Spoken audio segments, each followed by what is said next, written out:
嘿呦，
调节阀。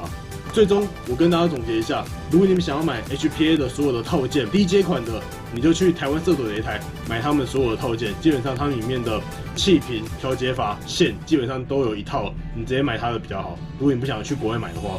高阶款的话，基本上你就要去那个国外的官网，去他们的那边下订单。你那些国外的那些税金，如果你要进台湾的话，基本上运费加那些税金，哩哩啦啦，可能会再偏贵一点点。现在我就来跟大家分享一下 HPA 的优缺点。优点 HPA 则是近乎完美的稳定性，不发热，极高的色素加扳机的反应，理论寿命近乎无限。相对的 HPA 少了齿轮。